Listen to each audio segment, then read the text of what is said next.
Hi, hello mga kagabli, magandang gabi. Welcome to my channel.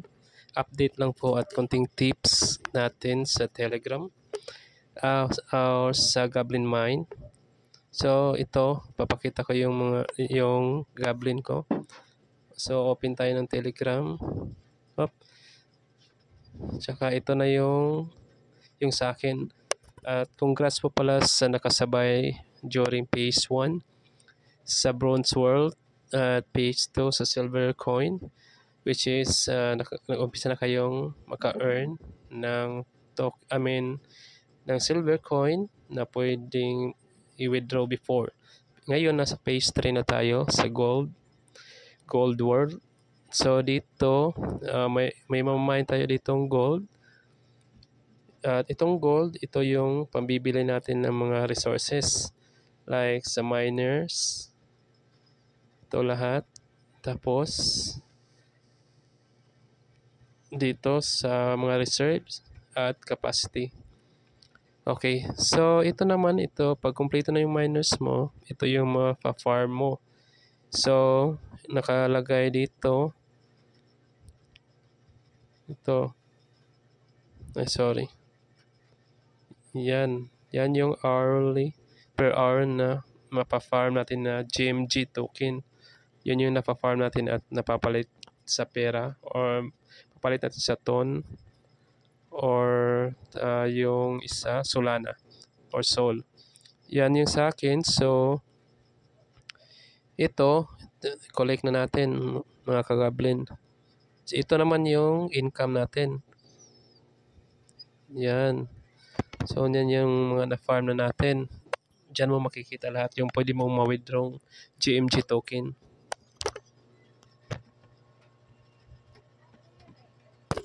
Okay, so farm na natin. Collect na natin yung GMG token. Ito. So, pag collect natin, mapupunta yan dito sa balance natin. Pupunta siya dito. Okay. So, collect na natin.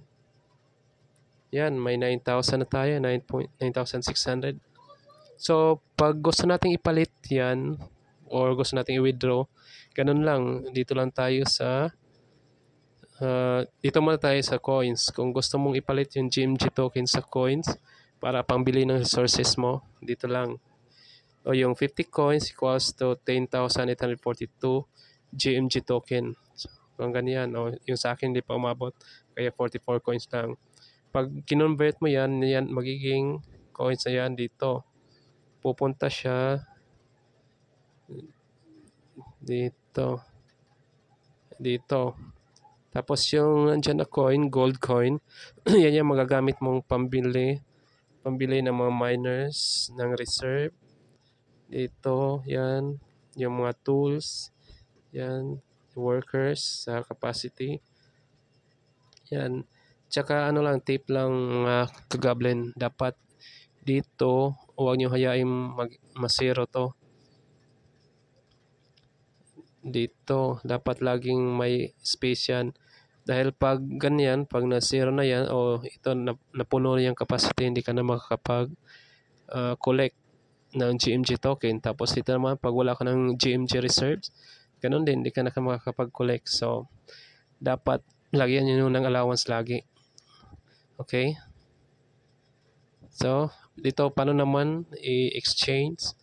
So, pag gusto nyo niyang i-withdraw yung GMG token nyo, pwede dito din sa coins. Ay, hindi pala. Para pag bumili ka doon, dito sa other. Tapos, balance. Ito, pwede mong i-withdraw yung GMG tokens sa kahit anong platform. Nun. Or dito, para mas madali, pwede mong i-withdraw sa Sol. Exchange mo sa Sol para mapunta sa Sol wallet mo o kaya exchange mo sa Ton. Pag may Ton wallet ka or Ton Keeper, sa Telegram mo. Mas madali lang yun. Okay.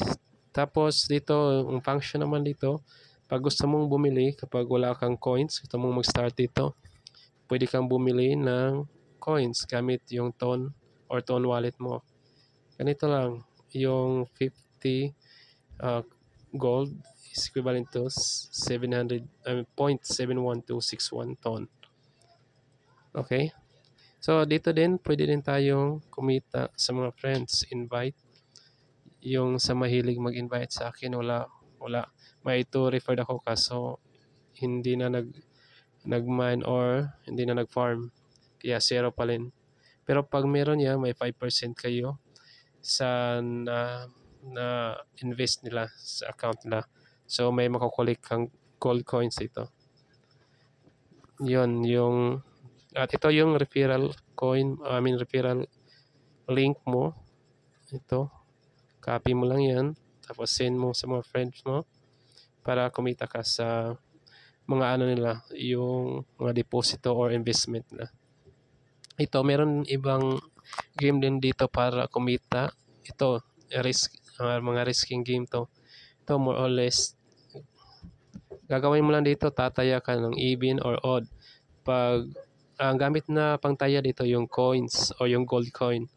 So, pag pag natalo ka, ubos din yung ano mo. Kaya mahirap to. Tsaka dito din sa BAM, kagaya ng mga BAM sa online casino, ganun din. Pero mahirap yan. Madaling maubos coins mo dyan. Yung sa akin, ito, collect na lang ng collect ng GMG, tapos punta dito. Tsaka pwede mo nang ma-withdraw. Ito din yung paraan para bumili ka rin ng gold coins gamit yung TON sa TON wallet mo or Solana. Or ipalit mo yung GMG token sa gold coin. So, ganun din gagawin ko kasi mayroon pa akong wala pang nabili. Pag umabot na siya ng requirements, ito yung bibilhin ko dito. Ito meron pang isa, 55 coins. Tapos, bibili ko yan ng capacity dito. Yung reserves, ito mag-open na to pag nabili. Ito. Mag-open na to pag nabili ko yung 55 ng coins. So, madadagdag tong reserves. Madadagdag siya dito pag na-open na yan. Dito siya madadagdag sa change reserves. Okay? I think yun lang naman. So, congrats yun sa nakasabay sa phase 1 at phase 2. Nakapag-farm ng libre. Ako phase 2 na ako nakapagsimula. Pero naka-farm din ako ng libreng silver coins. At yun din in-start ko dito. So, almost 1 month na yata itong gold world nila. Tsaka ito, yung ginagawa ko ngayon, promote ko lang yung mga video. Pag meron kang ginawa video katulad ko, pwede mong i-post sa mga social media. Tapos ito, pindutin mo dito para magkaroon ka ng free na GMG token or reward. Bibigyan kanila. Pwede na siyang i-convert or i-withdraw sa TON wallet. Pwede din i-start mong mag-farm dito sa gold mine. So, kakasimula pa lang nito. So sa mga gustong mag-try nito, try nyo na. Register na kayo sa link below. I-add ko sa description. I think ganun lang. Thank you so much mga ka-Goblin. Check nyo na lang next update ko sa account ko. Thank you. You have a good day.